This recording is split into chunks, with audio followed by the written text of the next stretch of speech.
180 votes, which is one more than we have, because we won the state. I only need 11,000 votes. Fellas, I need 11,000 votes. Give me a break. Let me handle it. Don't say that, you stupid son of a bitch. Let me handle it. I was gonna show them how good I am. Let me handle it. Let me handle it. This is easy.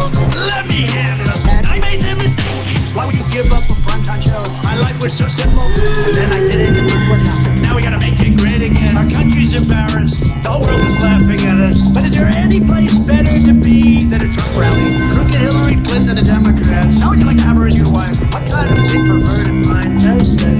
Bill Clinton, he's living in fear. Pandemic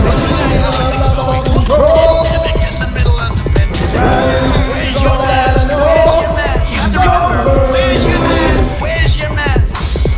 Where's your mask? Where's your mask? You have to remember. You're not supposed to get set up. Let me handle it. Don't say that, you stupid son of a bitch. Let me handle it. I'm gonna show them how good I am. Let me handle it. Let me handle it. This is easy. Let me handle it. I made the mistake. First is not to The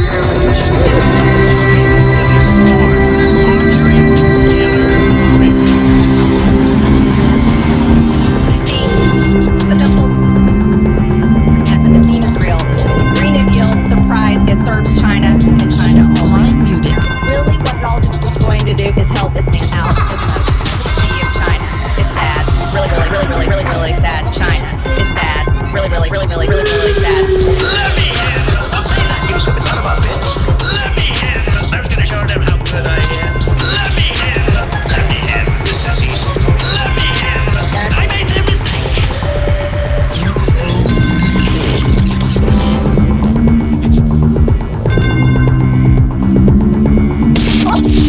This is the Truth Frequency Radio Network. TFR. Truth Frequency Radio.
Ladies and gentlemen, boys and girls of all ages, welcome to the Paranormal Portal. We're trying the connection again.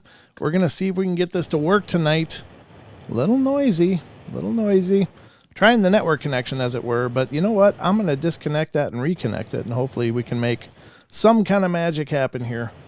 Because do you hear that static, Sheldon?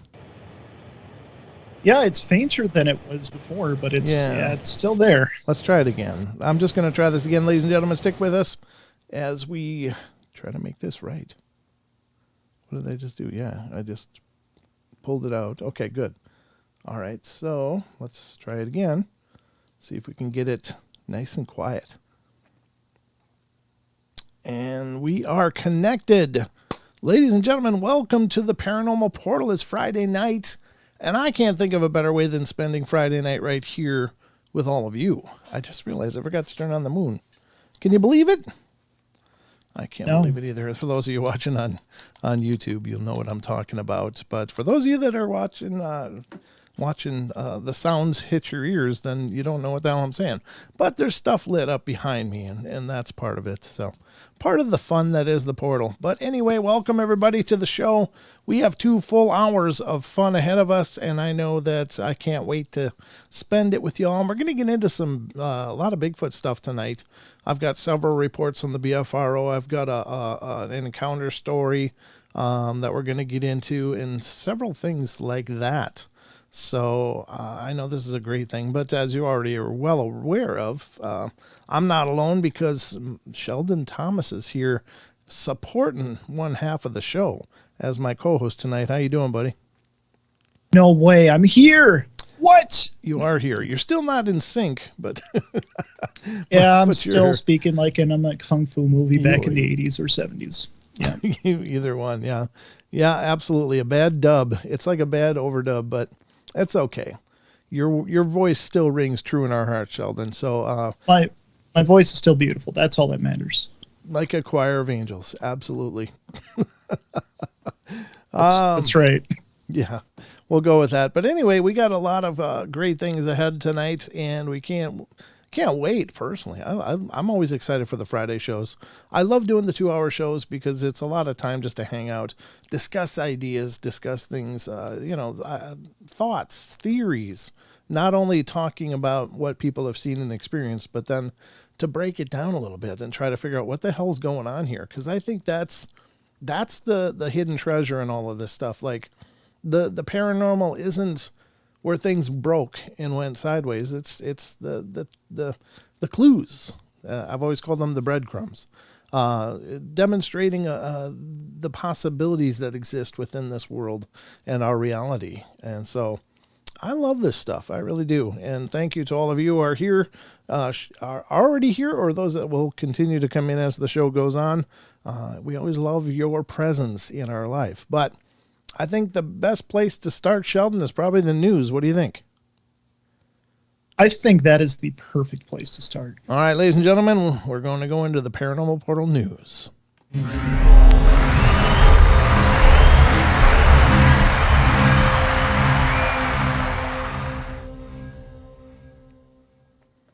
All right, ladies and gentlemen, welcome to the Paranormal Portal News Desk. I'm your anchor, Brent Thomas, with my co-anchor, Sheldon, as we dive into the news of the strange and weird and sometimes fantastic and sometimes even paranormal. So the first bit of news tonight is coming from unexplained-mysteries.com, and this is kind of weird. I don't know what this is. Let me close the ad before I share the screen.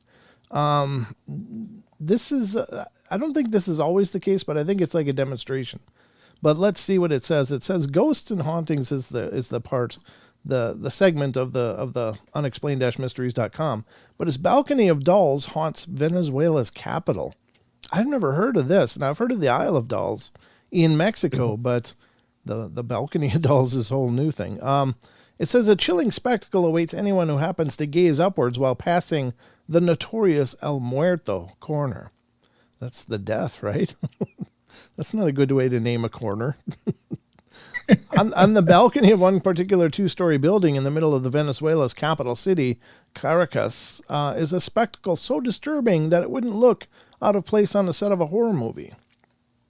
Known as the Balcony of Dolls, the eerie landmark consists of hundreds of old doll heads, which have been crammed together and arranged so that they look down on you as you walk past below. Well, that's terrible. That is so But creepy. why? Yeah, well, hopefully we can figure that out a little bit here in a sec. While the scene appears particularly macabre, in reality, the entire thing is actually a little more than an elaborate art installation created by local artist Etanis Gonzalez. Not only does he own the house, but he also serves as a museum for his works. Oh, God, there's a picture of it. That does look horrible. The idea for the project comes from a family friend who happened to decorate the front of his truck with dolls, and it reportedly took 3 years of painstaking work to create the balcony, one doll head at a time. And when it first went up, some of the locals believed that Gonzalez was involved in satanic practices, and there were even a few who believed that the dolls were real babies. Oh, God. Oh, Jesus.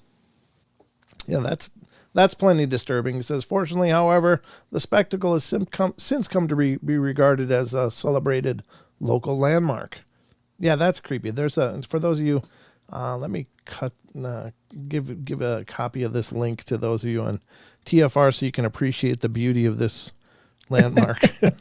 Yeah, we wouldn't want you to miss this. You shouldn't miss this, folks. Those of you on TFR can check out that link. But those of you on YouTube are enjoying it now. That's really twisted looking. I mean, it's really kind of cool looking, but in a creepy, really twisted way. I don't know. The thing that concerns me is the fact that it's celebrated. Like I could imagine like be like, oh yeah, there's that. It's like, oh god. Yeah, I'm more for like celebrating Easter and Valentine's Day, not a bunch Christmas of doll heads. even, Yeah, Christmas, any of the major holidays I'm good with. 4th of July, but this celebrated doll head thing is really kind of twisted. And then the weird part is like they're different colors, like they're in different states of decay, and that's just also kind of twisted. But anyway, Yeah, true. I don't know. That's the first one tonight, folks. Let's see what else we can dive into here on this newscast that we've assembled for your listening pleasure and viewing pleasure. Let me cough a second. All right, got better. I'll go better. At least I think so. My voice kind of went to hell last show for some reason. I don't know. I don't think I'm like still sick or anything or have any bug, but maybe it's just so dry. Here it is. Yeah, you're getting horsey again. Thank you. For my next trick, I'll read this article. This is from unexplained-mysteries.com. Pentagon draws up plans to reverse engineer UFOs, folks. Like they haven't already thought of this? Like since Roswell, maybe? This is the kind of stuff that really, it's like they think we're stupid. They think people are dumb. It's like, wow, it just occurred to you now to reverse engineer UFOs? What in the hell is wrong with you people? People have been saying this for decades. Ever since the Roswell crash was recovered and maybe even before then. But the whole idea is if you find advanced technology, of course you're going to reverse engineer it because you want to understand what it is, even if it was from another country. Well, here's the thing too, is that by this, if it's written like this in as far as how the Pentagon wrote it up and such, that they're drawing up plans to reverse engineer UFOs, that implies that they have some in stock, which haven't they been denying that for years? And now all of a sudden, oh yeah, we're going to reverse engineer, but you have some? Well, Like, it implies what? that they think they're going to get some anyway. So what does that mean? Yeah. Well, that means it's open season on all these Tic Tacs and stuff. If they can manage to shoot them down, they're going to. But they've already been doing this. There's no question they've been doing this. So many stories and Bob Lazar's testimony, of course, is very compelling to the fact that maybe people they've been reverse engineering this stuff for a long time and probably applying the advancements learned from looking at that technology into what we now enjoy today, at least on a military stage. I'm not sure much of it is filtered down to normal people, but they act like people are just dumb. Oh, geez, we thought if we get one of those, maybe we should look at how it works. I mean, that would be my first thought. Exactly. Right, but it's like the first thought of anybody. If you found, say, for instance, one of the stealth helicopters that are rumored to exist. Yep. One of them, apparently, one of the really advanced ones, crashed after the Bin Laden thing over in Pakistan. And there was a big rush to try to destroy it as much as possible before that wreckage was recovered because, they knew that the Chinese or someone else was going to get a hold of that and figure out how we make those things. And, that's just, it's obvious. Of course you're going to reverse engineer advanced stuff, but I don't know. It's just, they're acting like, hey, we should learn how to talk about UFOs now that we're going to acknowledge that they're real. Hey, we should probably talk about how to plan to reverse engineer them too. Hitting somebody in the ribs next to you like, come on. This is such dumb. There's so much dumb going on right now. It says even by Bob Lazar's testimony, he even said that, I think he said that they have 7 in the 1970s at that time, at least. Sure. I mean, it could be. But let me read this article because time's clicking. It says new defense legislation plans have also called for the introduction of a rapid response team to investigate UFO reports. This is it's mind-numbing. I can't even believe it. It might sound like something out of an X-com video. I don't know what that is. XCOM video game series. Oh, yeah. Yet these latest proposals are in fact the real deal and call not only for rapid investigation of UFO cases, but are also for any recovered technology to be reverse engineered. The proposals, which were included in the text of the annual Defense Authorization Bill, outline the formation of teams of intelligence experts I don't think those exist. Who could be called out to investigate cases of military UFO sightings? Such investigations will include collecting, analyzing data about the encounter, as well as recovering any materials that happen to have been found in conjunction with the sightings. The bill goes even further than this, stipulating that Pentagon officials must also work together with scientific community to understand any object that exceeds the known state of the art in science or technology. There are even plans to replicate any such advanced characteristics and performance. Of course there is. Or in other words, to reverse engineer it. Yeah, of course. Protecting our national security interests means knowing who and what we're flying in the U.S. airspace, said Representative Ruben Gallego. Right now, our system of tracking and identifying UAPs is scattered throughout the Department of Defense and other departments and agencies of the federal government. Yeah, it's all about coalescing control into a few hands. And that's also concerning. But anyway, that's just, obviously they've already been doing this.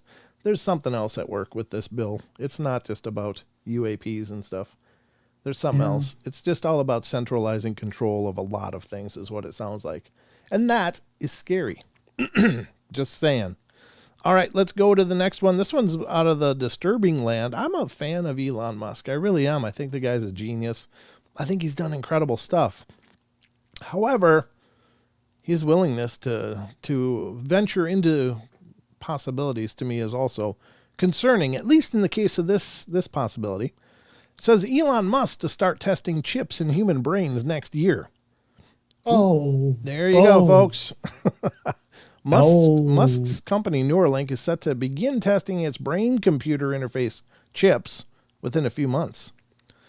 Having previously been described by Musk as an answer to the existential threat of an artificial intelligence surpassing our own capabilities, Neuralink's work in enabling people to control computers using nothing but their own thoughts has certainly raised a few eyebrows in recent years. At a glance, it may seem like an unnecessary exercise in dabbling a bit too far beyond the line that most people are likely to feel comfortable with. However, it does have the potential to make great strides in improving the lives of those with a variety of debilitating medical conditions, ranging from locked-in syndrome to paralysis. That's true. I would give them that for sure.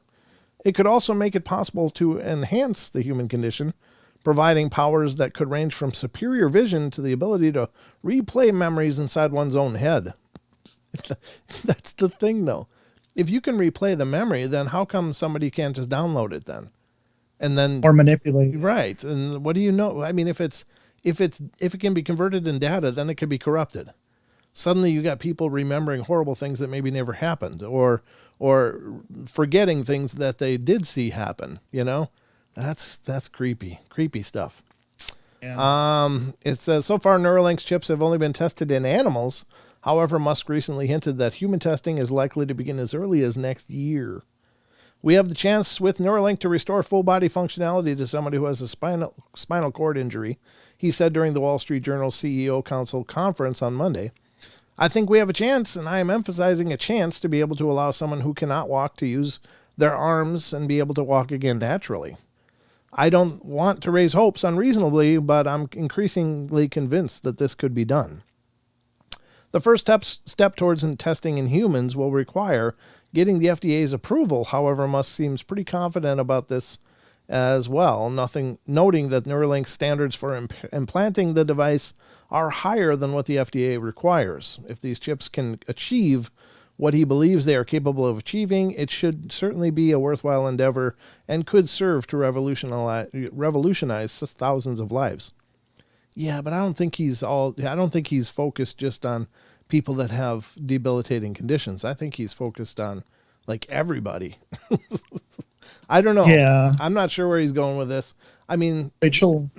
What? Rachel says, don't forget how the movie The Terminal Man ended. I don't know. I didn't see that movie, so I don't know. Yeah. Not sure how that ended, but I imagine it wasn't good, right? If you're bringing it up in that context, it doesn't sound good.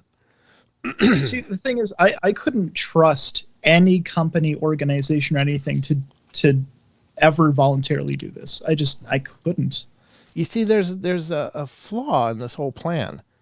It's because it's man-made. Yeah. Yeah. I mean, we've got a long, sad history of man-made that went really wrong. DDT, for an example. Agent Orange, how many things? A terrible amount of things. Let's see what we're doing on time here. Excuse me while I cough that out. What is DDT? It was used as a pesticide in like the 50s, and it nearly caused the bald eagle to go extinct. Oh, geez. Okay. Because it killed bugs, which went into the food chain and into waterways, and fish became sick with it, and then eagles ate fish and were dying at rapid numbers. I mean, it really almost made the bald eagle an extinct animal. Creepy stuff. Andrew Purdy says, people who commit crimes will claim someone hacked their Neuralink chip and it wasn't them controlling their body. Well, it would probably revolutionize the court system because you just plug in somebody and go, bing, did you do it? Oh, you did it. Oh, goodbye. There's no need for a trial, folks. Guilty by data admission. I don't know. I'm just saying, hi, Gemini. Good to see you. She's in the TFR chat. Good to see you guys. But Bam wants all our brains chipped, no doubts. No, he says, but Musk does. Completely corrupt and bought FDA. Yeah, there's that too. All right, here's another article from unexplained-mysteries.com. Phenomenal site. Check it out, folks, if you're looking for great bite-sized informational chunks of strange, unusual, and fascinating articles. Icy Lake's Star Wars sounds spark outlandish alien base claims. I think I know this. And Sheldon, you probably experienced this as well in your youth, growing up on Lake Pepin, when the lake was. I know frozen. exactly. Yep. When you throw rocks out on there, it's like pew pew pew pew. And oh yeah, you can do that. That's true. Yeah. And then when the ice is on there and the current is shifting and it gets like it warm enough that the ice starts to melt, and the cracking that just goes, and it goes down the river valley. It's fascinating sounds. It's really, really cool. It says the sounds are impressive, but they're not from an alien base. An impressive natural phenomenon has been misinterpreted by some as evidence of alien visitors. Steamboat Lake in northwestern Colorado has inadvertently become the focus of a bizarre alien conspiracy this week, all thanks to an audio clip posted up by a Colorado Parks and Wildlife. The short clip contains a recording of some very strange sounds that were picked up at the lake. The peculiar audio, which has been likened to the sound of blaster fire from the Star Wars movies, is actually produced by the ice as it shifts due to temperature changes. It is well-known phenomenon that there are countless videos on YouTube featuring similar recordings captured at frozen lakes in Canada, Norway, Sweden, and elsewhere. This hasn't stopped some from claiming that the sounds are evidence of an alien base, however. Conspiracy theorist Scott C. Waring, that name comes up all over the place. For example, whose posts are often found and somewhat inexplicably quoted by major newspapers, has suggested that these sounds are 100% proof that there is an extraterrestrial base at the bottom of a frozen lake. Yeah, Scott C. Waring probably shouldn't be quoted like that. That's just stupid. Time to take your pills. Yeah, time for your nap, Scott. Put the keyboard down. White sphere UFOs have been recorded and eyewitnesses by the thousands of residents in Colorado over the last few years, he wrote. The signals point to there being an alien base deeply below the lake, which amplifies the sounds below due to it being frozen. You are wrong. It's literally the sound of ice and I'm only saying this because I grew up doing this. Breaking the ice, if you can, creates the most amazing sounds on a still, cold night. It's just like, poof, poof. Yeah, that's and great. it does. It really does sound like a Star Wars movie. It's incredible. And you can find videos on YouTube about it. It's a very real thing. It's just a really cool, fun thing to do when you're young and living in the country all by yourself with no one to play with. Okay, I just went a little editorial on there. But anyway, the natural sounds are already established fact. However, this just goes to show how easily such things can be misinterpreted and how out there rumors can gain a foothold online. Yeah, that's almost tragic. But if people aren't from a cold climate, that may not make sense to them. But it's really a very real thing. You can bounce rocks on a lake, and it creates the coolest sounds. It's just really fun. All right, so if you ever get to a frozen lake, ladies and gentlemen, try it out. We've got 4 minutes, and I think we got a couple different ones. Here's here's an omelet I don't think even I would eat, Sheldon. This one doesn't look good. This is from unexplained-mysteries.com. Weird Chinese goose lays eggs with black yolks. Ooh. It's on the screen right now. For those of you that are interested, check out youtube.com/paranormal portal. How did the goose eggs yolks end up like this? A bird with a particular penchant for laying eggs with black yolks has recently gone viral on social media. According to reports, a man identified only as Zhu, who hails from China's Hangzhou city, recently generated a great deal of attention on Chinese social media when he posted up a series of photographs and video clips of goose eggs being cracked open to reveal tar black egg yolks. Sounds like something out of the X-Files. Zhu maintains that the eggs came from a goose on his friend's farm and that the same bird had produced plenty of regular eggs before. When he cracked open the latest batch, however, the egg yolks were a disconcerting black color, even though they were otherwise normal and did not smell as though anything was amiss.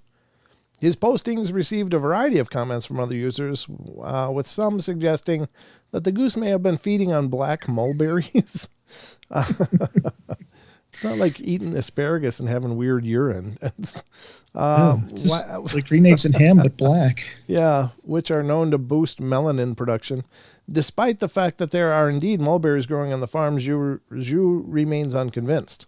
As things stand, no definitive explanation for the phenomena has been found. And there's a picture. I'm not going to play the video, but again, go to unexplained-mysteries.com and look up black egg yolks, and you'll find it. Pretty bizarre. Let's see how we're doing here for time. I know we're getting right down to the wire. I'm just glad everything's working. That echo was really bumming me out. I missed doing these TFR shows as well. We had to cut off the feed the last two shows because of echoes, but it looks like we're in good shape. So awesome is all I can say. Okay. Same.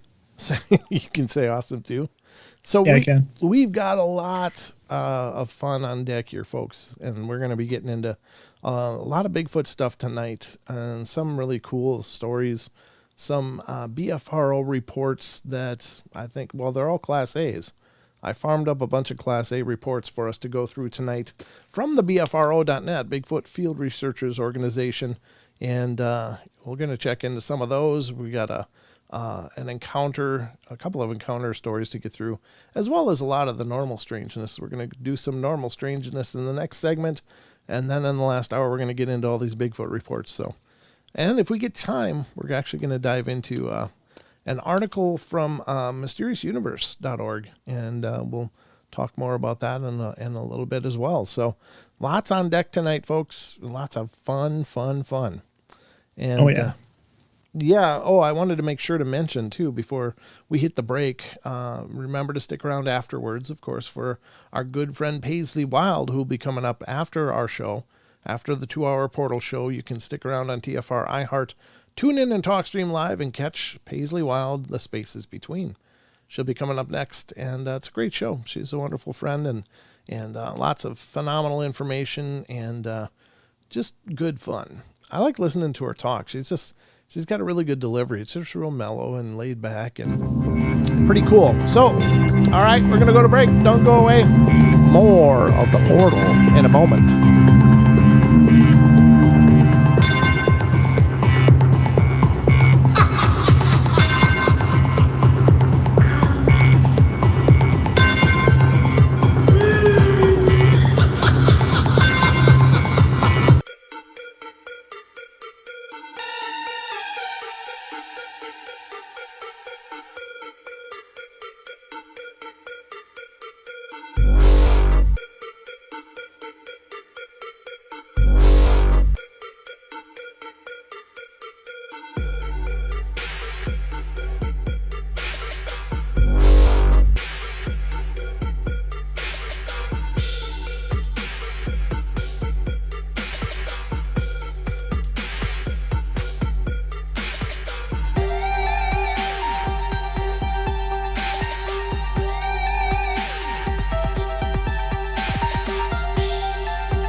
back, everybody. I missed you guys. Oh my God, I didn't know what to do, but I'm so thrilled you're It back. was so long. Oh, It was long, wasn't it? That's tough. Those commercial breaks, they eat into my connection with you all. But welcome back. We are back at it here, of course, as you well know. And we've got a bunch more fun. We're going to get into some of the strangeness now that I promised as part of the show. But later on, we're going to get into a blog from one of the entrants from Sasquatch Chronicles, as well as the BFRO reports, and an article from MysteriousUniverse.org that actually, we're going to get into that in a little bit, but it actually is working with an AI-enhanced version of the Patterson-Gimlin film that was compiled by a technician, a graphics artist technician, and he took several versions of the PG film that still are in existence today, and more root versions, not the originals. Obviously, apparently been lost, or at least is in safekeeping, and nobody says where it is. I've heard rumors it's in Russia. I've heard rumors that it's in several hands, but who knows where the original is right now. But I will say that what they did on this program, and we'll get into it more later, is they took all these several versions. I guess there was like 8 or 18 versions. And the good thing was that they were able to reference one with the other, and they compiled a composite from all these, pretty close to the original versions that were out there. And anywhere that one was deficient with some kind of error or less information, they were able to glean from the other ones, and they put together the most comprehensive and what I think beautiful versions of the Patterson-Gimlin film that have yet to be seen. And so they had a panel on the History Channel to go over this. One of the people is Jeff Meldrum, which I think anybody interested in the Bigfoot phenomena is familiar with Jeffrey Meldrum. Is a professor of, I don't remember what his actual title is, but he's a professor with Idaho State University. And Bill Munns, who was the creature creator for Hollywood for decades, especially back in the 60s, he worked on the Planet of the Apes and several other movies, and he was on there as well to talk about why it's not a costume, and there's many things that they go into, and new details that emerge from this new compositing and AI re-rendering of the film, and they also stabilized it again from the originals. So they didn't use M.K. Davis's stabilized version that I think most of you are familiar with. They went back to the root, restabilized it, recompiled the frames, and come up with the most amazing information. And it was really a great program to watch. I just watched it this afternoon and was really blown away. I thought it was really well done. And they also, on that same episode, go over Dean Harrison's and AYR, Australia Yowie Research's FLIR footage, which I think is amazing as well. And probably it deserves to be on the same stage as the Patterson-Gimlin. It's FLIR footage, so it's heat signatures, but what they captured is absolutely compelling. And if you're not familiar with that, get familiar with it, because there's a lot of great strides forward, I think, that all of these efforts are creating towards establishing the fact of Bigfoot in our world. And so we're going to get into all those things in just a little bit. Excuse me. Now what I'm wondering is, should we just get into that part now since I already opened it up? Yeah, let's do that. Let's just go into the... I'm ready. You ready? Since I already just tapped it all up and set the stage, why skip to something else, right? That would be clumsy and stupid. So we'll do that.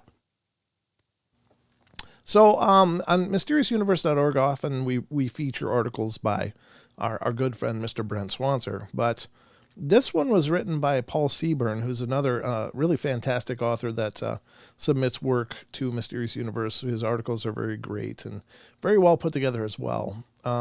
And he did this whole article. And I will try to find the link to this video, the History Channel video, fair warning, if you watch it. It's a free video to watch on History Channel's website, but you're going to have to suffer through several unskippable commercials through the course of it, but it's worth sitting through. I'll just say that. So let's read this article, and this is by Mr. Paul Seaburn, again from MysteriousUniverse.org. and definitely supports this site. There's just so much great information happening over on Mysterious Universe, and they really put so much effort and have so much talent recording and submitting articles and information about the paranormal and Fortean topics that it's really a site to be appreciated. So definitely check it out, stop in over there, and help to support what they're doing. So this article is from December 6th, so it's very new. Paul Seaburn, it says, renowned Bigfoot researcher validates AI-enhanced Patterson-Gimlin film. And this again from December 6th by Paul Seaburn. In the world of Bigfoot research, practitioners are used to being questioned about how one can research something that hasn't been proven to exist.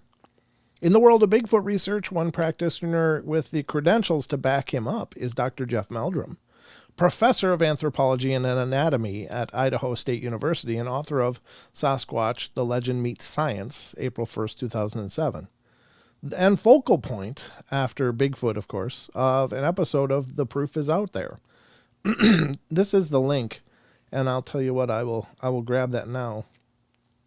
I don't want to actually open it. I just want to copy link address and do this. I'm going to just provide the link to you guys to bookmark for later watching. It's really, again, it's very, very well done. It's definitely worth the time investment to watch this episode because they bring up some incredible points, and I think it's important because you always hear people, oh, the PG film is so fake. Well, this gives you some legs to stand on in order to rebut that and why.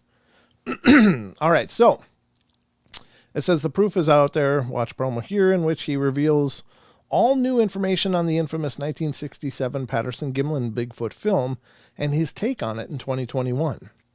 I'm struck as an anatomist by the massive size of these trapezius muscles and their intermediate attachment on the back of the skull.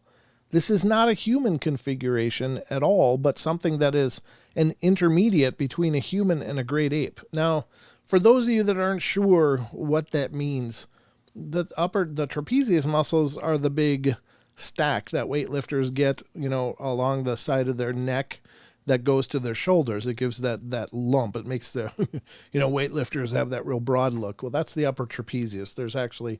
There's an upper trapezius, a mid trapezius, and a lower trapezius that go down to the, down towards the bottom of the back. So it's an ascending order, lower, mid, and upper trapezius. Well, the upper trapezius is these, side neck muscles, the big lumps that I don't really have, but I hear they exist. No, I'm just kidding. But the way he's talking about it, and in this video, that if you watch it, he actually does give you a chart explanation, like a graphic explanation of how the trapezius muscles usually insert for humans on the very back of the skull, on the very back bottom of the skull.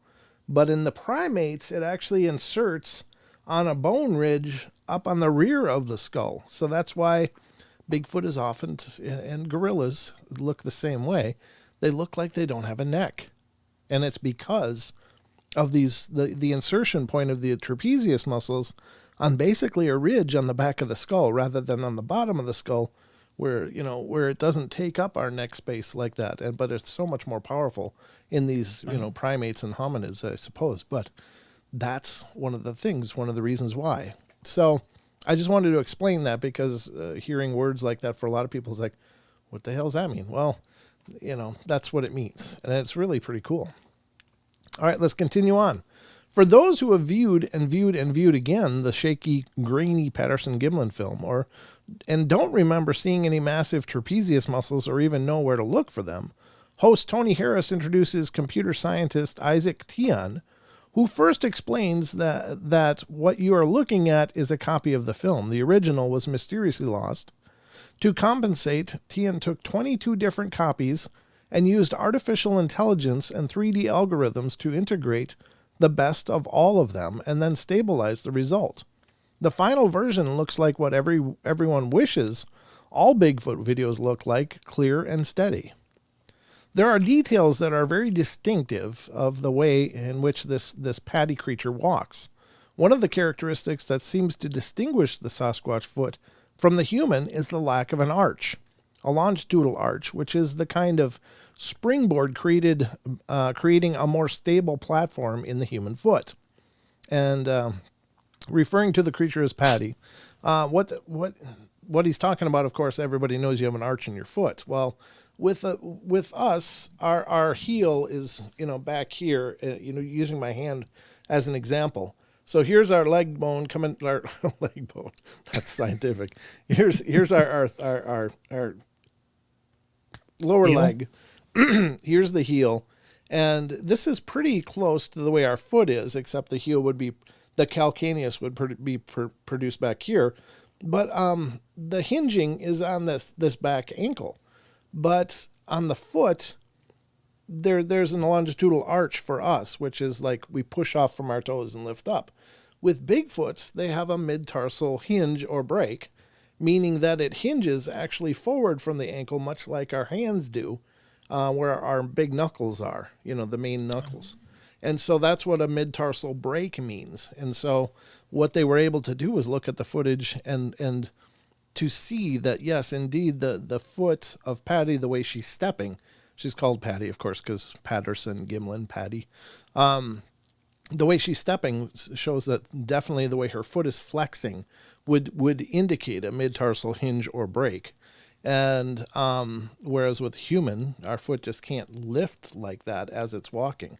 So she's like walking, and when she's about to step down, her foot actually is able to be seen flexing upwards like this, up like this, and then stepping down. I don't know if I'm doing a good job of displaying that, but you can really see it in the footage. Again, you're going to find out more as you watch this video. But so the idea is with that mid-tarsal hinge, there can't be an arch because the way the foot actually flexes and bends, it doesn't provide room for an arch.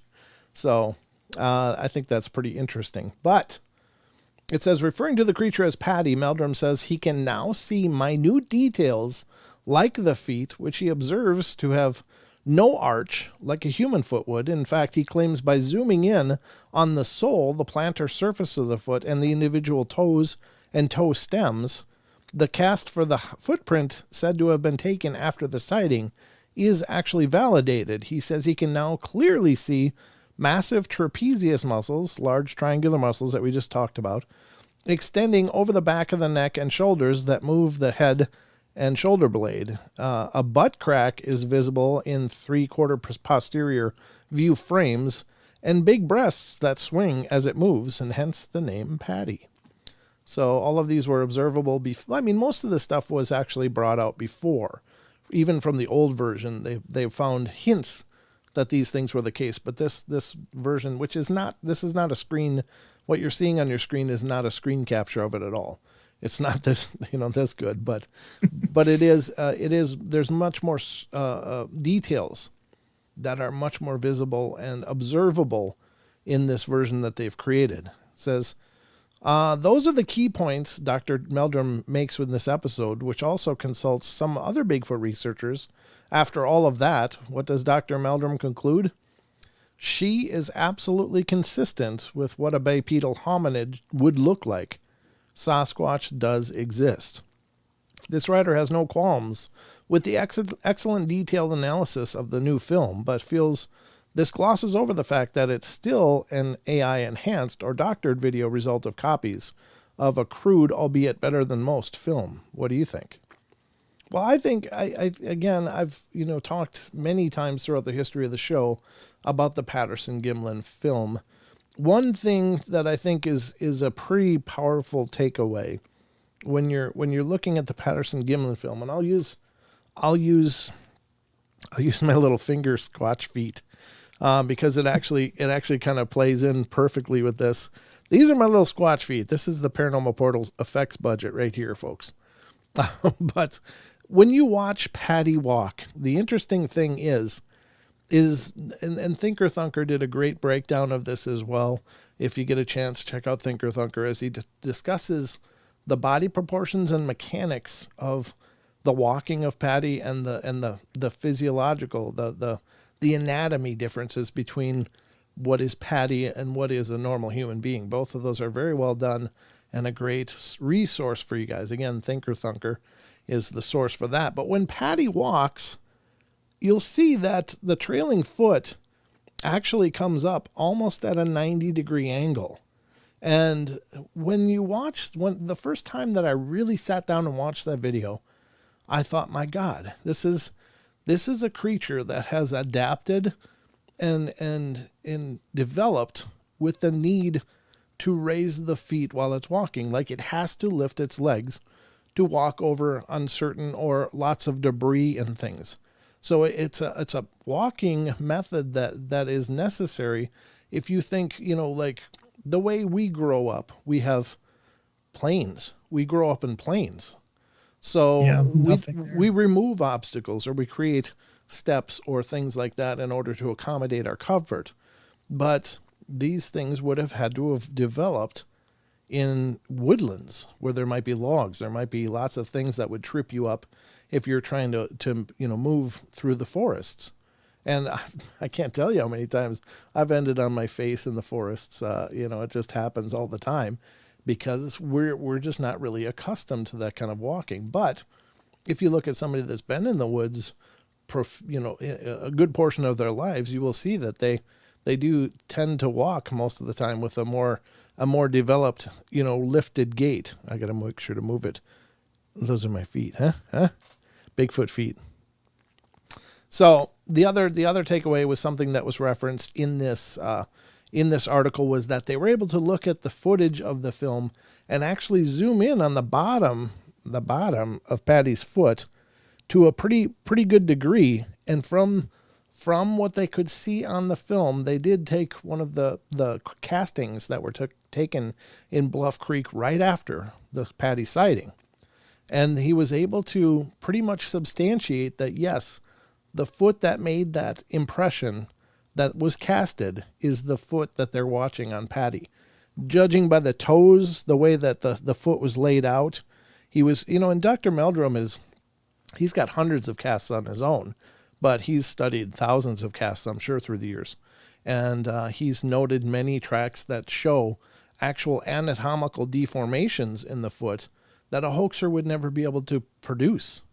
That there are problems that may have developed in a certain Bigfoot, in a certain trackway that show, physiological problems that were skeletal and such in the development of the foot that a hoaxer would never know to make, And so, yeah, true.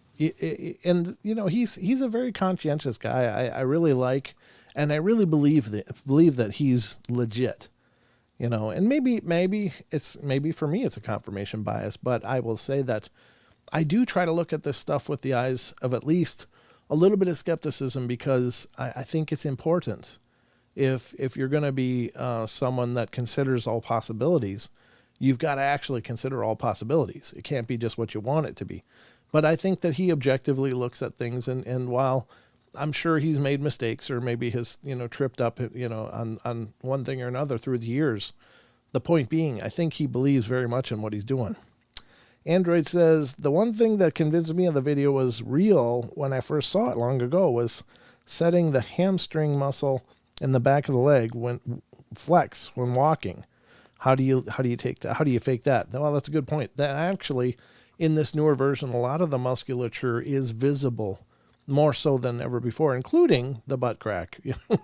There's one part of the video where it's really apparent, and it goes into many other things. There's been a discussion about what looks like might be a seam on the original on the right leg, upper thigh, and they figured out through watching this rebuild what's causing that to happen. And so I'm not going to give any more of it away, but I just suggest, if you're interested in following this and in learning more, definitely watch the video. Again, the commercials suck because you can't skip them. You got to sit through them.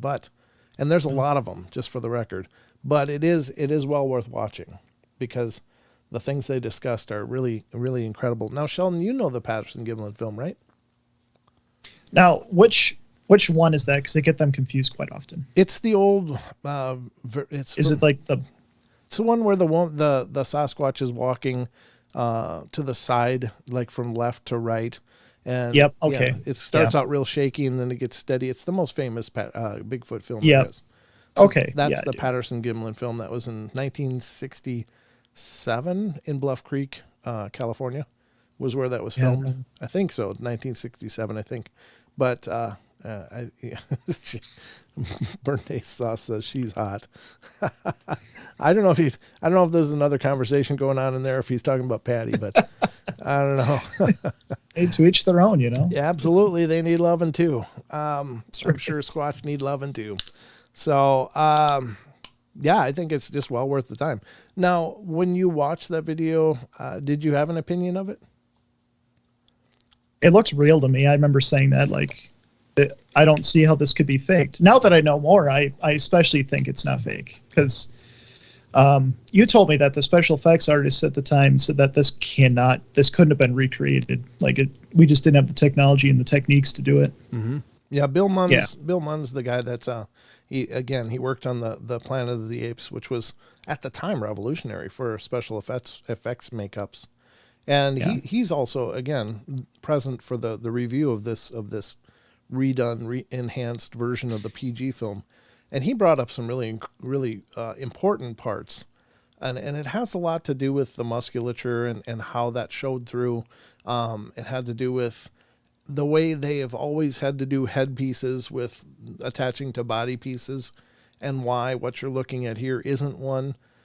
Because there's no seam that would be visible, especially during that head turn, when Patty turns to look back, So the one they did also, of course, interview a couple people that were skeptical, and what one of them said, and I don't know, I because it's pretty consistent with other Bigfoot reports that come up as well, is that oftentimes when Bigfoot are seen, if they're seen in wide open places, they just seem to kind of look at people and then go, what are you going to do about it? And they just continue walking. They never rush through. But what this person says, well, if this is a creature that has never seen people or very rarely ever encountered people and works to avoid it, why isn't she running? Well, but that is consistent with so many reports of people that have encountered Bigfoot. They said it just stood there and like it just sauntered across the road. As we were pulling up, it's like it wasn't in any hurry. It's like 2-3 big steps and it was gone. It's not like it ran. It didn't. Many times people observe them, and it really seems like they don't care if they're observed. Sometimes. It is kind of a conundrum, because I will say that I'm pretty sure that they work pretty hard not to be observed, but I think there's times where they just don't care. And maybe it's because maybe she was so out in the open, again, the theories of possibly being babies around. And there's actually merit to that argument, and one of which is that in most primates, other than human beings, breasts are only present during nursing. In other words, observable breasts are only observable when they are lactating and creating milk for an offspring. So Patty very clearly has breasts. So if that's the case, is she walking like that to draw them away from wherever her babies are? Was that the point? And is there another one that's taking the babies and going a different route? And I think that they are strategic like that. I really do. I think they're that intelligent. They'd be like, you know what? I'm going to walk over this way. Their attention should be on me. I'm going to be right out in the open, take the kids and go to mom's house or whatever. And I'm just being a little goofy there, but I really think there's a lot to that. I think that makes perfect sense. I think so too.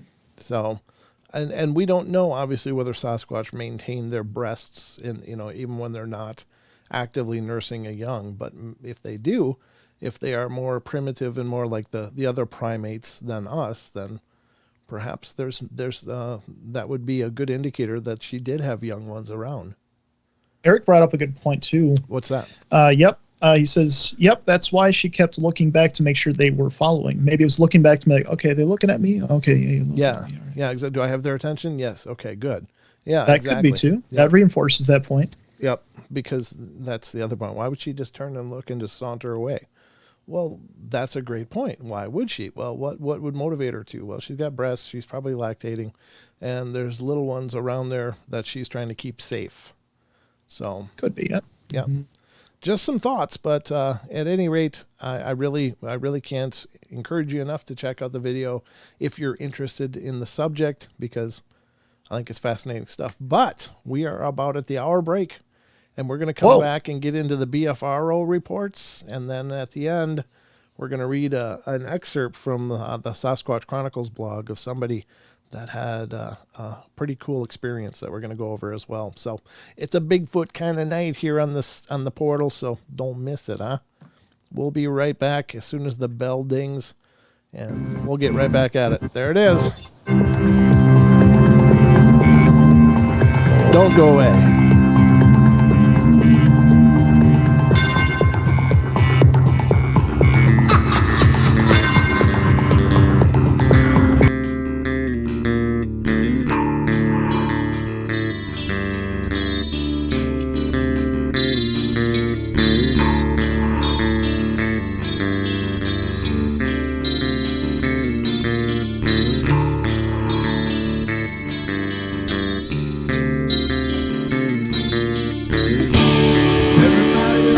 Play their games.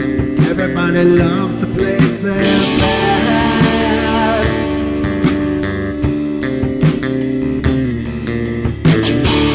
They don't understand the price I paid. They don't care to comprehend.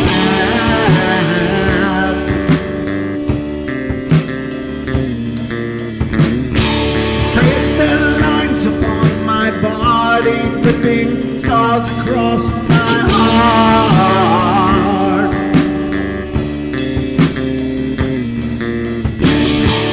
Raging anger boils inside me as their lies keep falling apart.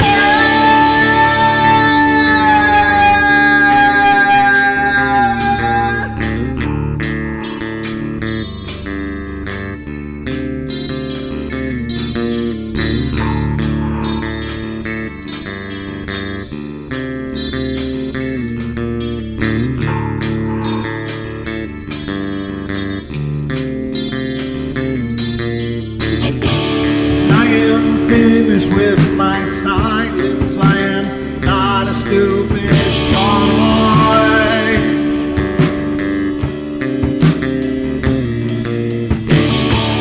No more breaking me with kindness. Just you dance upon my joy.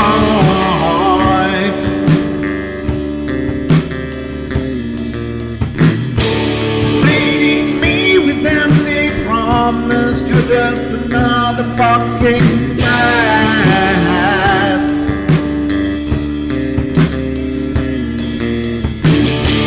Taking off the slice of my sanity, just make sure that you're well fed.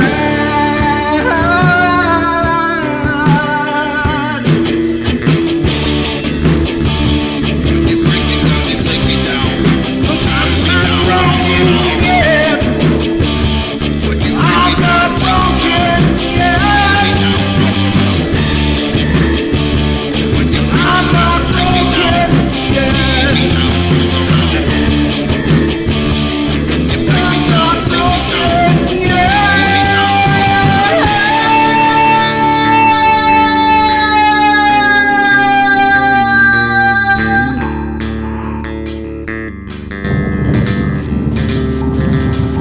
They linger in a perpetual dream state, a nightmare from which they cannot wake.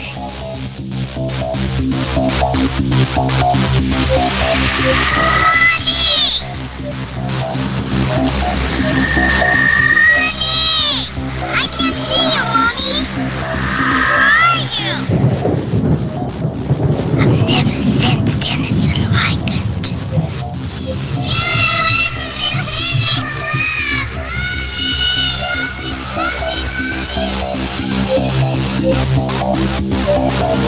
Caroline is not like those she's with. They're attracted to the one thing about her that is different from themselves. Her life force. It is very strong. It gives off its own illumination. It is a light that implies life and memory of love and home and earthly pleasures. Something they desperately desire, but can't have anymore. Right now, she's the closest thing to that. Poltergeists are usually associated with an individual. Hauntings seem to be connected with an area. A house, usually. Poltergeist disturbances are fairly short duration, perhaps a couple of months. Hauntings can go on for years.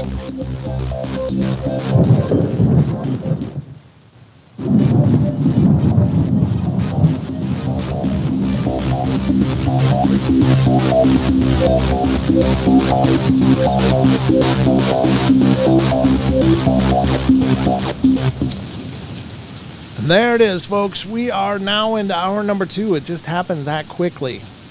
Before we go any further, I did this a little bit the other night, but I want to do this again because I just hoping you guys give me some feedback.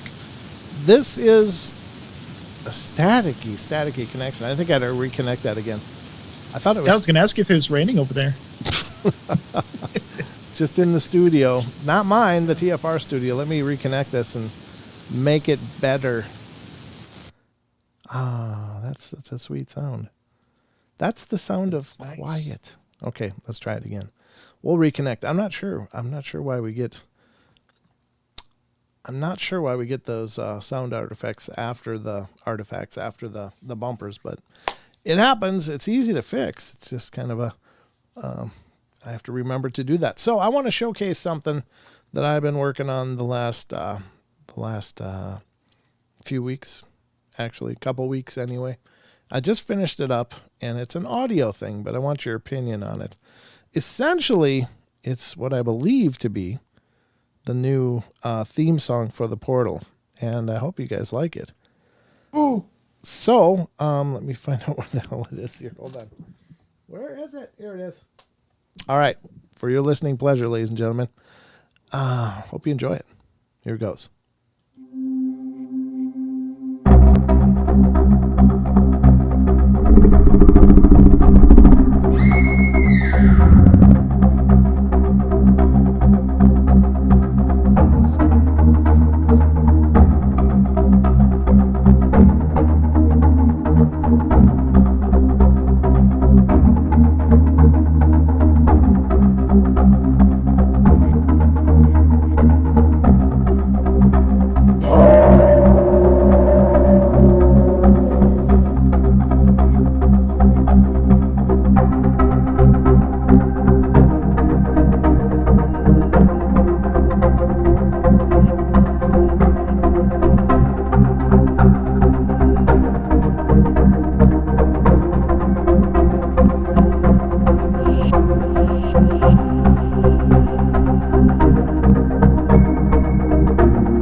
All right. Sorry about that. This is a comedy of errors right now. Watch me juggle next. Yeah, I forgot about that. Again, no sound. I got you.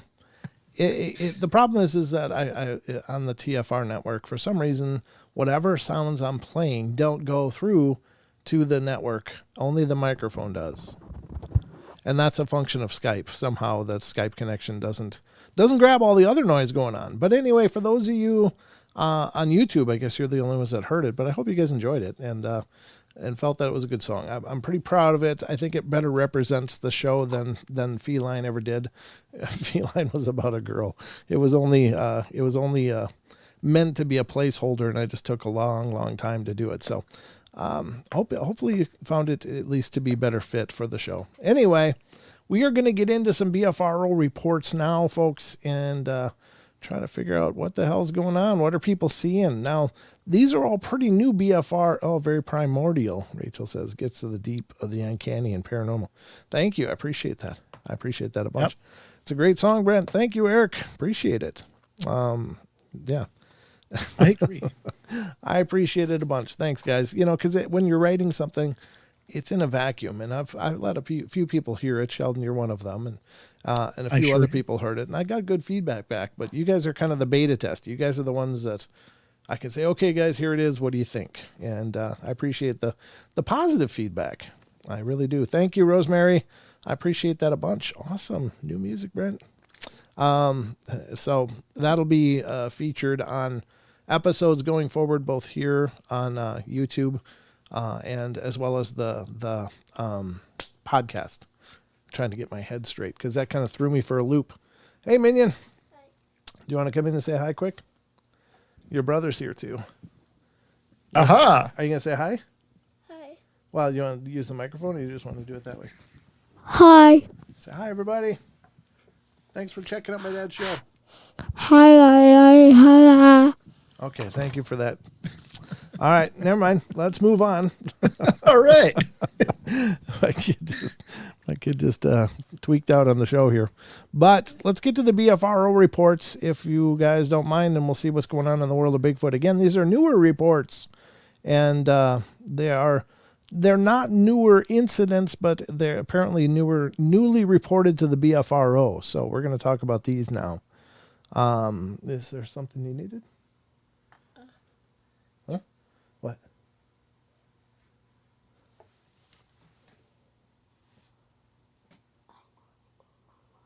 Okay. Well, just remember that, and we'll talk about it later, okay? All right. Sorry about that. We had a secret sidebar council with my advisor there. All right. We're going to go into the first of the BFRO reports here, and this is... we just right before you get into that is we have a question chat. Sure. What is it? If you don't mind. Yeah.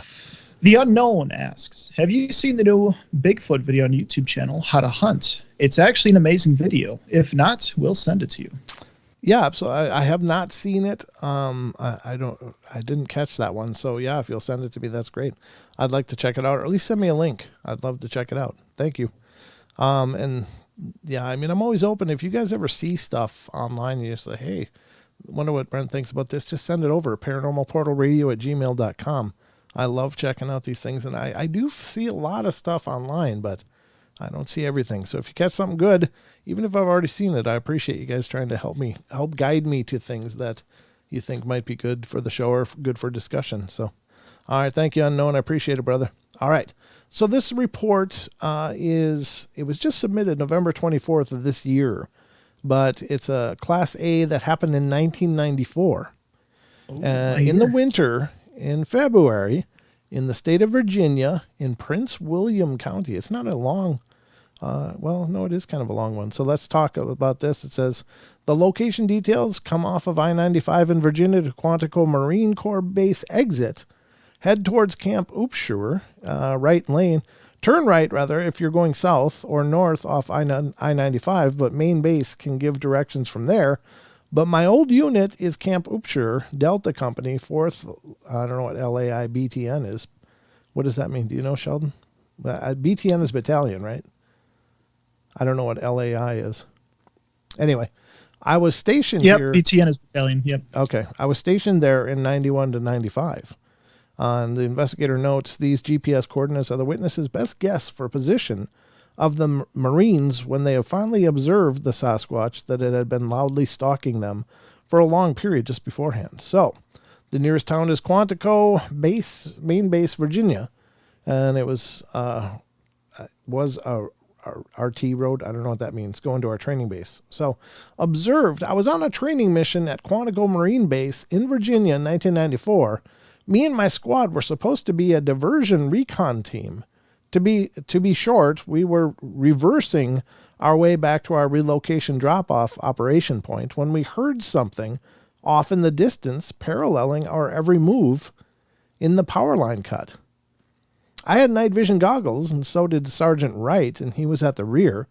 As we crossed the power line cut up into the tree line, it continued to shadow us. We reached crossing point to cross the road. We heard something coming closer. We formed a hasty 180. Lying on the ground, we looked all around us.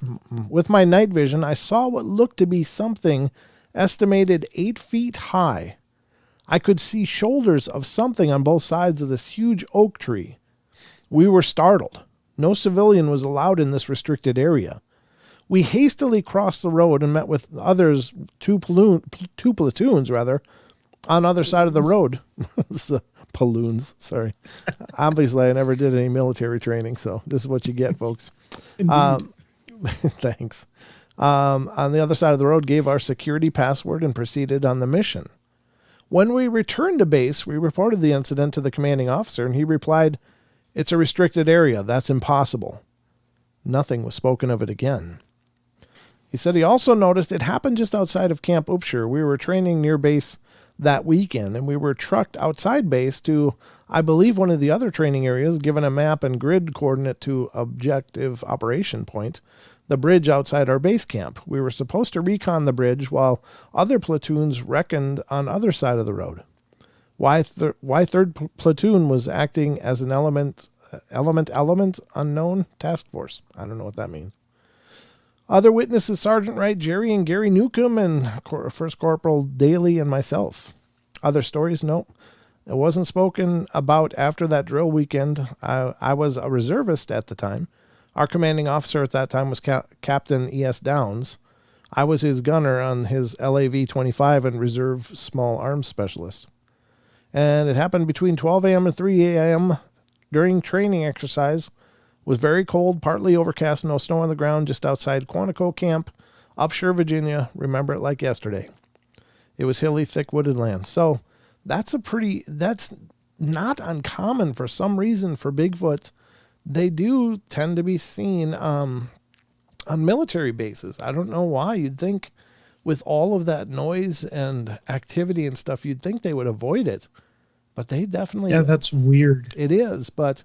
You know, we've had several witnesses on the show ourselves who have been at bases and experienced this, and I don't know what it is. I would not think even we had Todd Neese, and he's of the North American Primate Conservancy Group, and he talked about when he was a reservist up in, I think it was still in the East or the West Coast here. But he was training, and they were doing detonations, and they said they had just detonated this. I don't know. It was the kind of detonation to destroy roads and destroy landing strips and stuff. And they just detonated it. They went off to the last one and detonated that. And then when they came back, he saw, and a few other people saw, these huge people standing near the detonation site of the second explosion. And he was like, it just boggled my mind. I couldn't get my head around who that was. And then he said, as they made the corner, he was able to see more and realized he was looking at Sasquatch. So, why would they be around? You'd think, and it's kind of interesting as well, because it definitely denotes intelligence. Because if it's just a wild animal, if a big explosion goes off, every animal's just like, boom, I'm out of here. They don't stick around. Whatever that noise is, it freaks them out, and they keep going. But whatever was going on here during Todd's story, it had heard this explosion, and a couple of them had come to check out what exploded. And that's like, it's not just a primal instinct then, that's intelligence. Like, what's going on over there? What did they do? And so they come. Yeah, that curiosity. It's right. Very human. Right. Because I think every living thing hears something loud and it's like, get away. Because it's a natural instinct, but whatever their intelligence was overriding their instinct. which I think is actually a pretty fascinating takeaway from that story. But what it is with military bases, I don't know. It's really freaky. And maybe there's more going on to this than we know. Maybe they do have something to do with UFOs. And I'm kind of tongue in cheek saying that, but at the same time, I don't pretend to know. So let's get to the next one here. And this one is Class B. I didn't know we had a Class B. I thought I had just Class A's. Let me stick with the Class A's. If we have time enough for the break, we'll do the Class B. This was submitted Tuesday, August 24th of 2021, but it happened in 1999. So that's why these aren't necessarily new experiences, but they're being reported recently. So that's kind of cool. It happened in fall, September in Minnesota and Itasca County. Its location details. The general location is between Skelly Lake and Little Sissibockwet Lake. I don't know what that must be a native name. Sissibockwet name. Roughly 11 miles southwest of Grand Rapids, Minnesota. Nearest town is Cohasset. Little Sugar Lake Road access. And the person observed, I saw something very tall walk through the woods I've never seen. I smelled an awful smell I had never smelt. I saw a thing searching a woodpile stand up. I can give a very detailed and spot-on description at sight. 5 years later, my brother and I tried to walk down the same trail after blizzard with his pit bull and his Rottweiler, and they refused to go at a certain point, and we had to turn around. I went back months later to get a walking stick. My brother left. My brother and I also felt uneasy at that spot, and I believe whatever it is has stayed in the area. Also noticed I've never seen grouse unwilling to leave or a roost or packed as tightly in trees since, especially without a dog present. Other stories, we met a guy while maple striping who lived out in that area and talked about some animal making a whooping noise a few nights in a row that he had never heard before. It was about time and conditions. It was about 15 to 30 minutes before dusk. The lighting conditions were great. And there was a pile of brush near where potlatch had cleared slashes, lanes in the woods. To the left of that area, there was a valley of young popple. Okay. So just seeing something by a woodpile, but whatever it is apparently is still there, Sheldon. It's still in your neck of the woods. Wow. Time to go visit. No. Yeah, you want to go ahead and check out that field report for us, Sheldon? You can be you can be our Minnesota branch.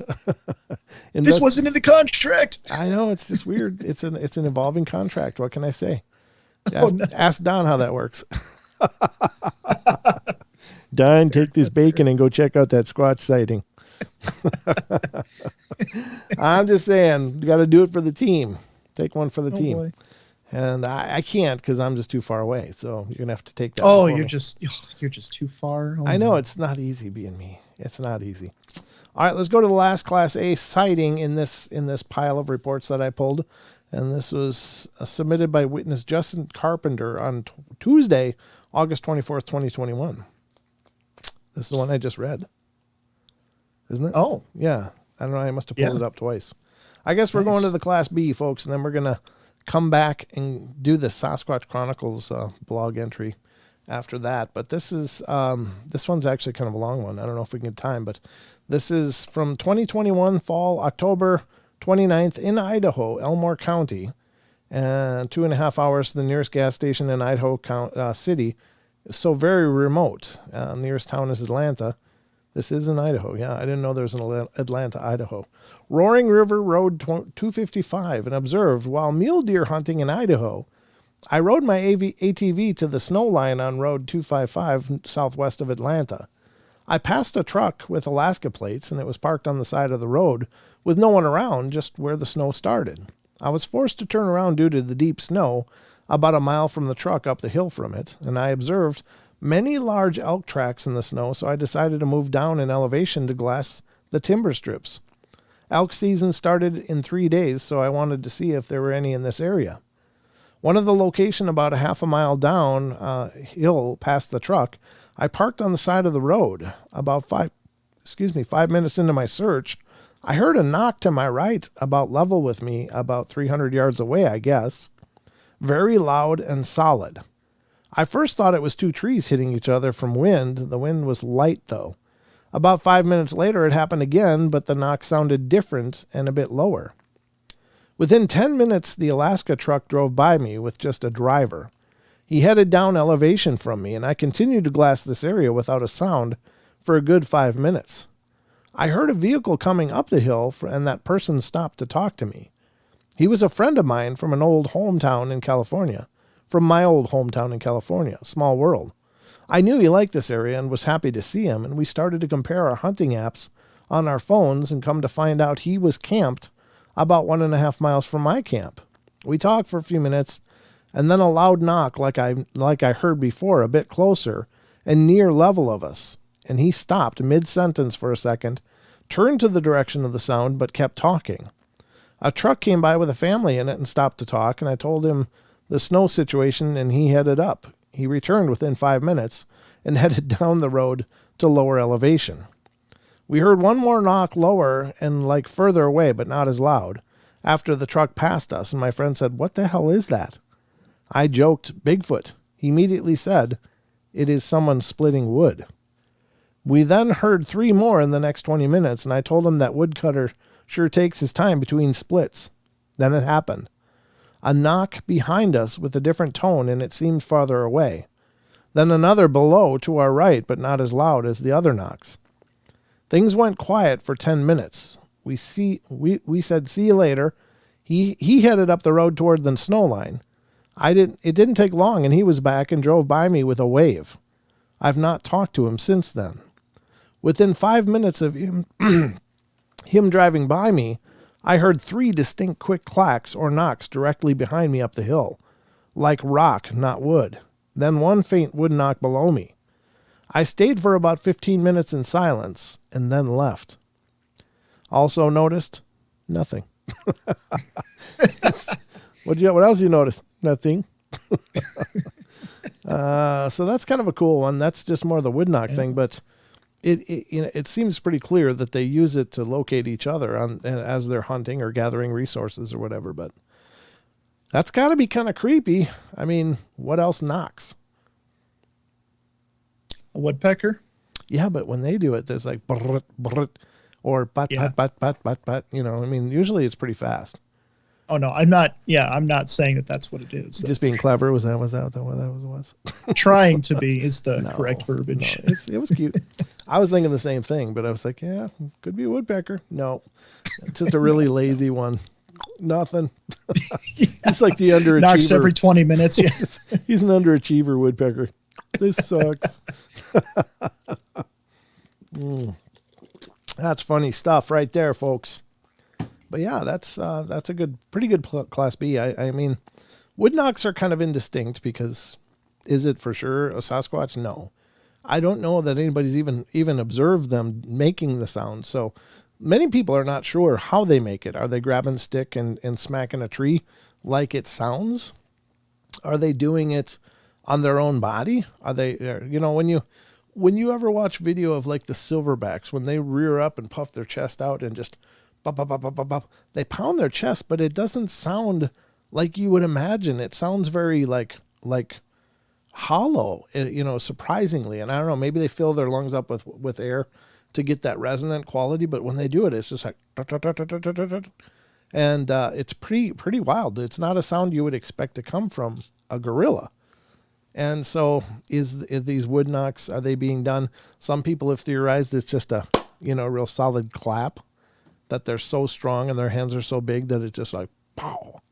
I don't know. It could be, I guess. It's anybody's guess, but I don't know of anybody that's ever witnessed them doing a wood knock. We just call it a wood knock because it sounds like somebody knocking on wood. So kind of an interesting takeaway, and you be the judge, but wasn't it you that said at some point that that it could be, and maybe that's what you're trying to imply here too, but did you say before that it could be them hitting their chests and they're just hitting it with such force and they're built so strong and solid that it sounds like wood knocks?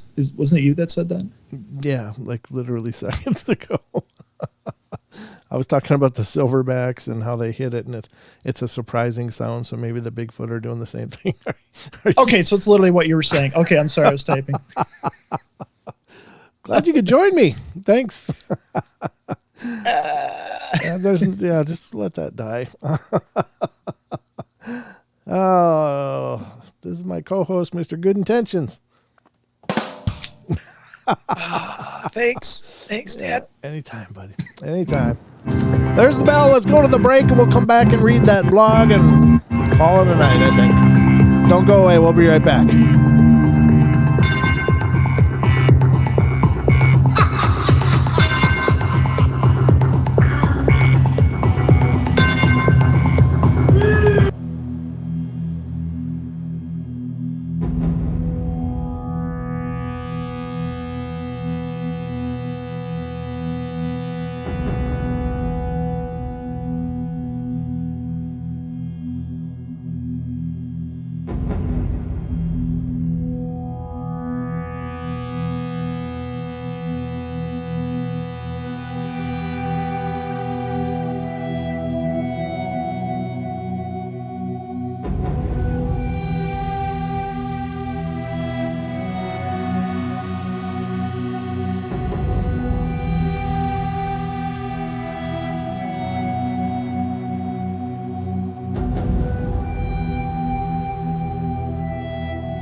You're listening to the Truth Frequency Radio Network. No heat, no hype, no fear.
right, folks, welcome to the last 25 minutes of the show. Wow.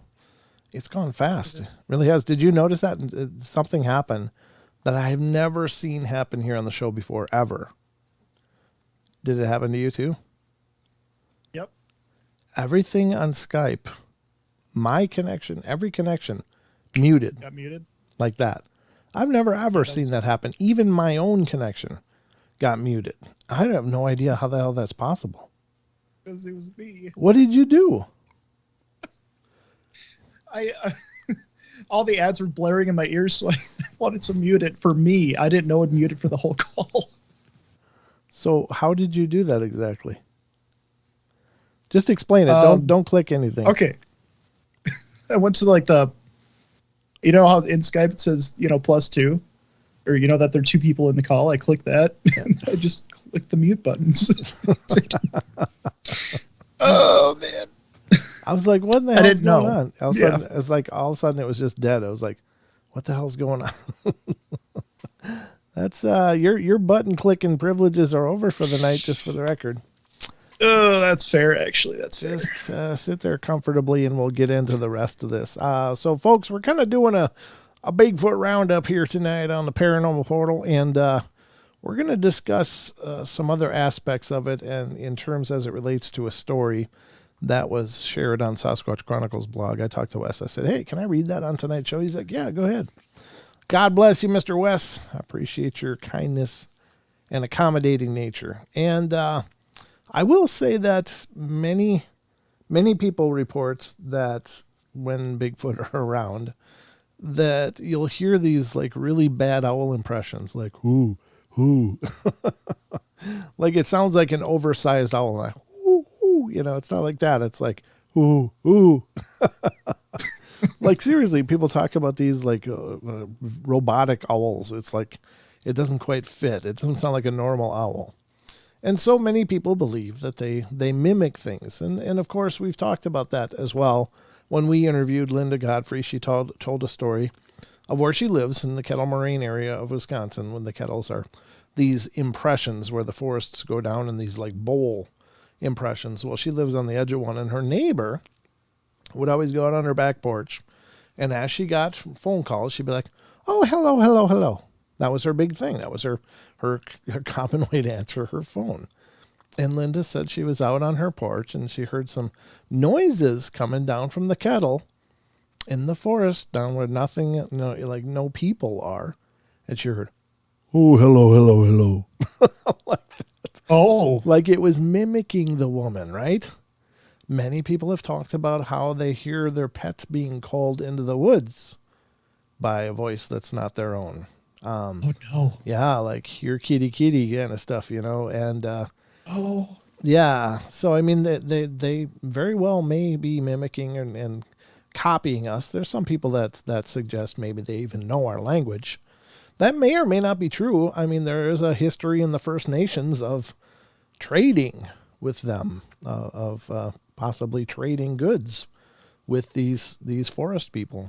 And I don't know if that's true or not, obviously, but it is something that is thrown around the Bigfootosphere. So take from that what you will, but they clearly seem to have their own language, as is witnessed through the Sierra Sounds and Ron Moorhead's recordings, which still today I think are incredible. Oh, yeah. Now those are great. Mm-hmm. Right. I just had somebody on the YouTube comments. He said something like, well, obviously those are hokey. You can't tell me that he's the only one that's ever recorded this speech ever, and it's since the 60s and or the 70s, early 70s, and nobody's recorded it since. Does that even make sense? And I was like, no.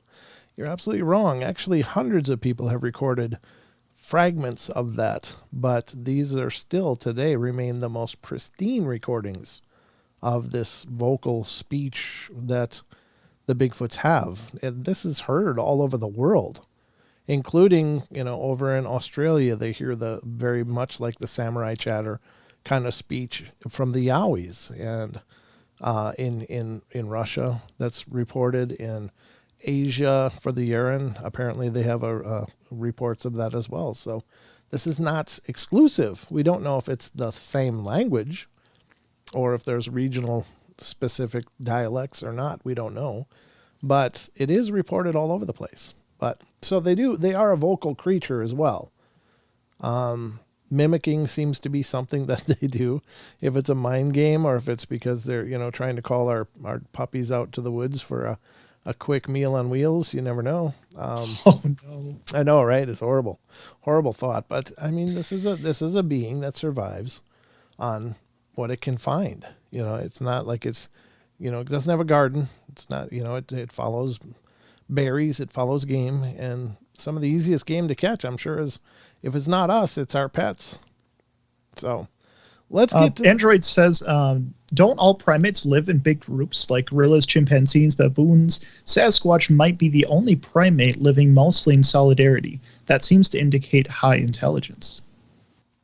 I think when you're on the top of the food chain, you don't need to be as exclusive. Although, gorillas, mountain gorillas and stuff do survive in groups. But I think that's because, honestly, these other primate groups are often fighting to survive with other primate groups. So, in other words, like baboons are being preyed on by chimpanzees. Chimpanzees prey on each other and will cannibalize other troops, and they are known to tear each other apart. And of course, gorillas are very competitive for their harems. In gorilla groups, though, it's mostly one alpha male, maybe a couple younger males. But when they get to a certain age, you got to kind of have your own thing going because you'll get kicked out.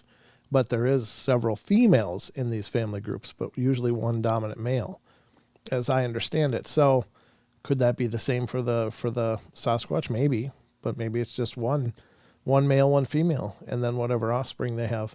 Or it could be a family group. But there are talks of many believe in the Bigfoot community, they believe that when the younger males are growing up, they reach a point where they get kicked out. It's time to go.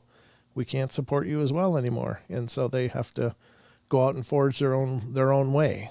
And maybe that's when a lot of sightings happen. Maybe those are the displaced. I think that's what happens with lions, too. The males get kicked out. Yeah, most likely. Eventually. Yeah. So I think there are family groups, but there's mostly, in many of those instances, they're a dominant male and a group of fertile females, for lack of a better term. So, and that's kind of interesting, I think. But I want to get to this article while we have time. It's not a huge article, but it's been submitted on Sasquatch Chronicles. It was submitted on November 23rd. And it's The Owl Was Pacing Us. And let's check this out. It's from November 23rd. The Owl Was Pacing Us. I should kind of blow it up a little bigger. It's got a real tight font on it. There we go. So a listener writes, I've put off sharing this for so long, but I have a situation or encounter to tell you. I've always felt my encounter was not super important or definitive, but after listening to your show for several months now, I feel I must tell you, as so many similarities between what I witnessed and what I hear on your show has concreted my thoughts of what had happened.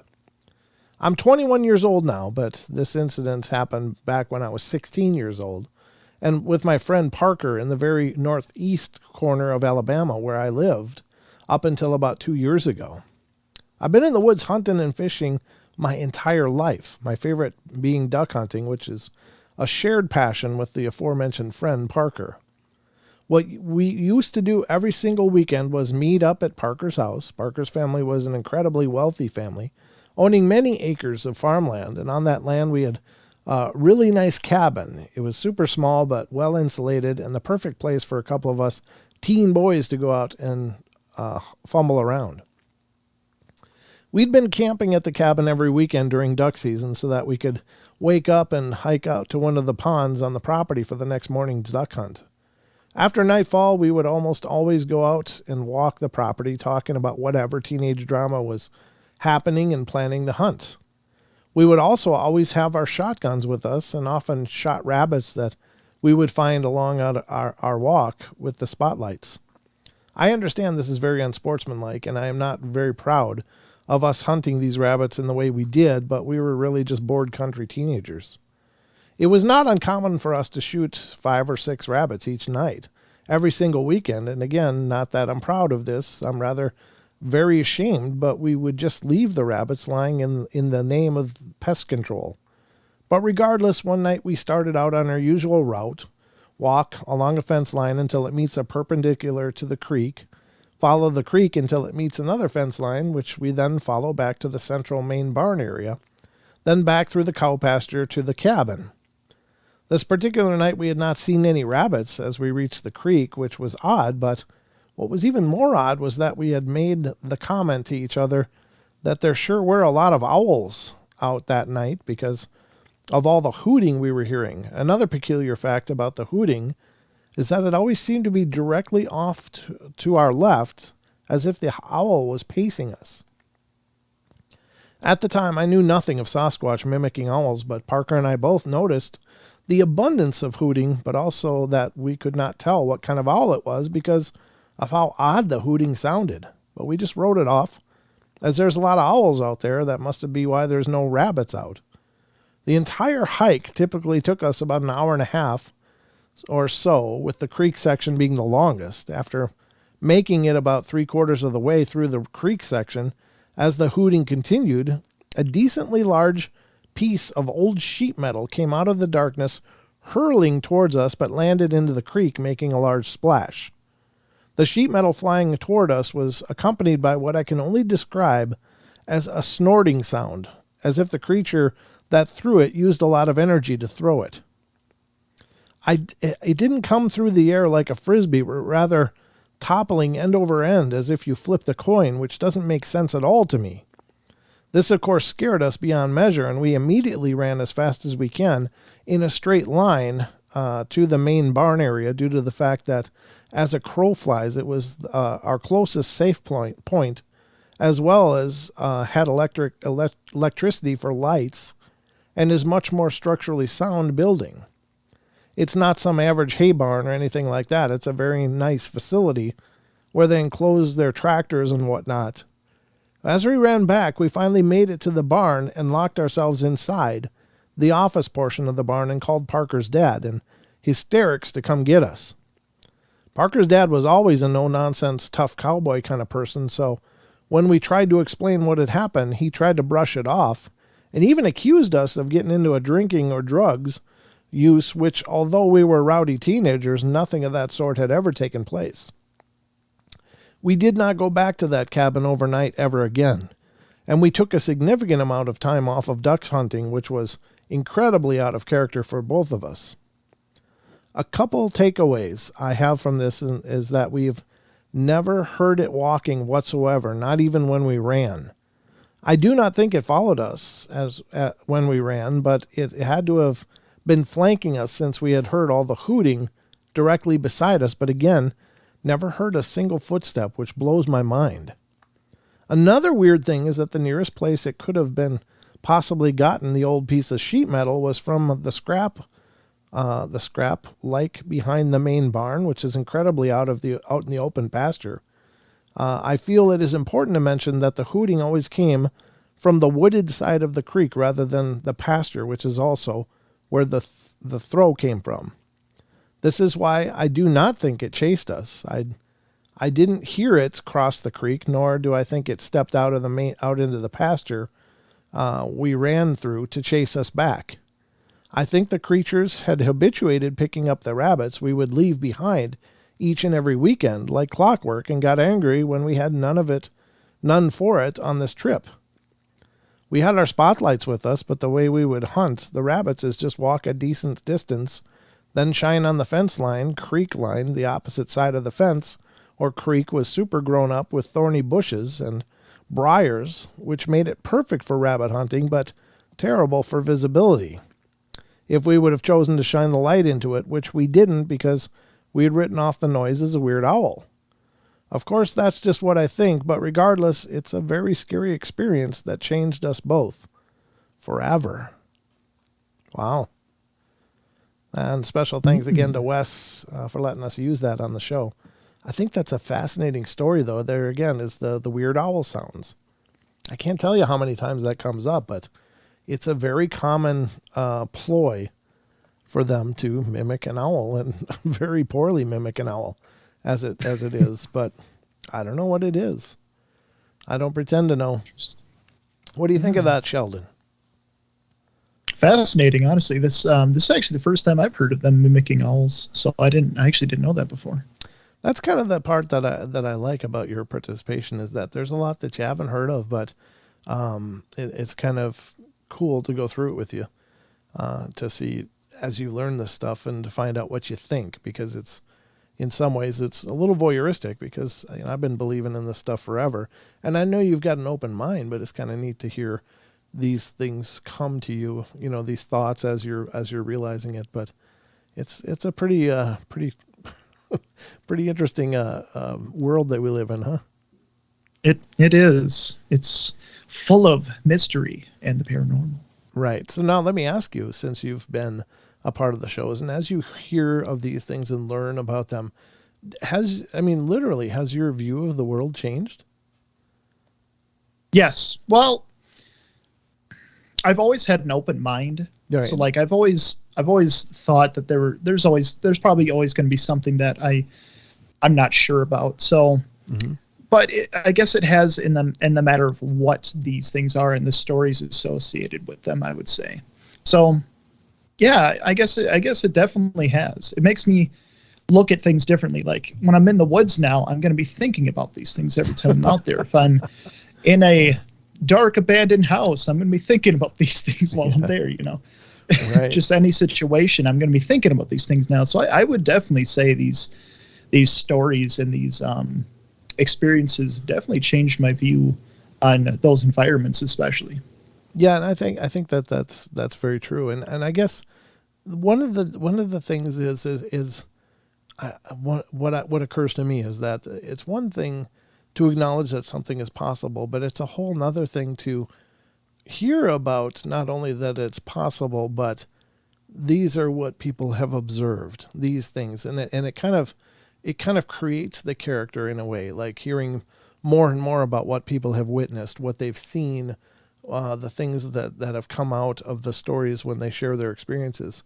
It really does start to build more of a character out of this, Does that make sense? Like knowing that there are some behaviors that people have observed several times. It's not just a one-off, like, hey, this one time it just did a barrel roll. Why? I don't know. It did it like a shoulder roll.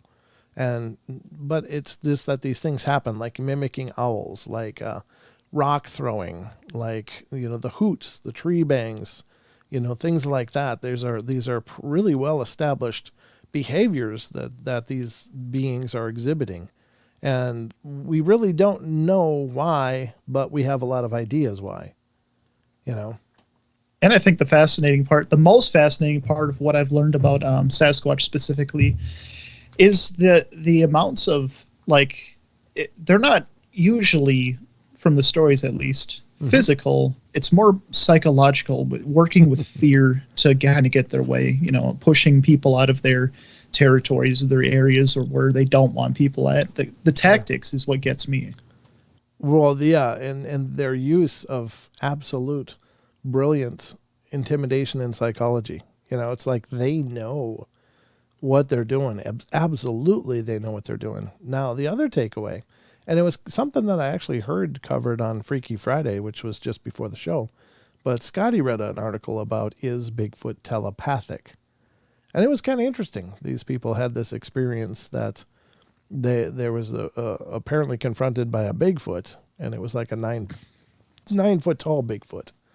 And these two people, and I don't know if it's a man or woman or two people, two men, but two man or a woman or two people, derp. But I don't know if it was two males or if it was a man and a woman, but they heard a female voice in their mind. They saw this big shadow behind this tree, like a huge oak, and there was this big shoulders on both sides, and this thing was peeking out. It was like 9 feet tall, and they heard in their mind, "Don't worry, you have nothing to fear. You're not going to be harmed.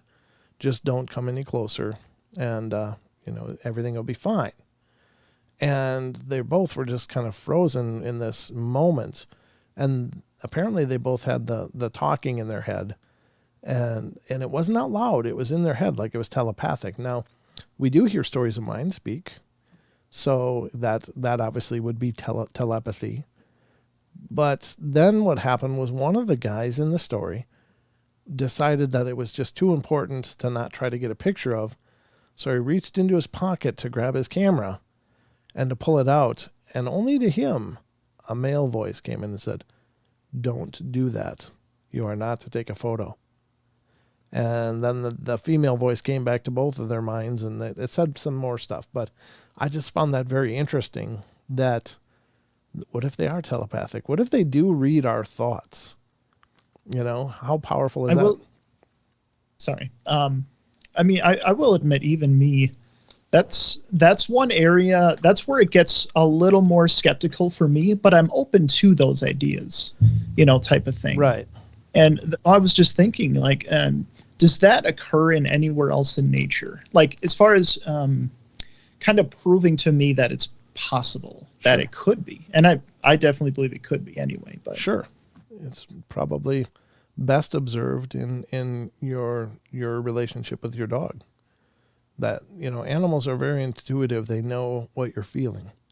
They pick up emotion. And so emotion is a form of empathy, but telepathy and empathy aren't that far apart. When you consider that you are receiving information from somebody in one manner or another, whether it's word information or if it's just feelings. Telepathy and empathy, I think, are very close, very, very close. Maybe one and the same thing. And maybe it has to do more with the ability of the experiencer. But, and it's very well documented, Caesar, the dog whisperer, he talks about, if you want to know what someone's like, look at their dog. Because if their dog is hyper and going crazy and stuff, that's feeding off the energy of the owner. And it's become that because that's what it's picking up from the owner. And that's why he always encourages calm, measured responses, just calm and in charge. And it's not aggressive. It's not like, "Don't shit out now." It's that you have to emanate that state of mind, and the dog will respond to that. Well, that's an unspoken thing. Is that, do you think dogs picking up body language? Maybe to some extent, but probably not. It's probably more, rudimentary. It's just picking up the vibes, for lack of a better term. Rachel says, maybe they choose telepathy sometimes, or more basic methods when it's good enough for the results. Yeah, absolutely. There's no question that they may have the toolbox. I don't know. It's hard to wrap your head around, and I get what you're saying, Sheldon, because it's one thing to acknowledge the possibility of something, but then to start attributing superpowers to it, it gets to be like, okay, now we're in pretend land. And I understand what you're saying, even though it maybe is very possible and plausible. It's hard to wrap our heads around because it's not something we regularly experience. I think everybody experiences telepathy and empathy and sympathy and true sympathy and many times throughout their lives, but it's these freak events. Like, I knew something was wrong with Becky, so I called her, and sure enough, something was wrong. Well, that's a form of telepathy. Yeah. I mean, that's a telepathy happening. There's no reason you should know that, but then it happens to all of us. We all have experiences like that. So maybe it's not too far to believe. They just didn't forget as much, or they don't have the modern world intruding on their state of being like we do. We have all these distractions and overstimuli all the time. So, perhaps we would be much more attuned as well if we were living a little more simple life.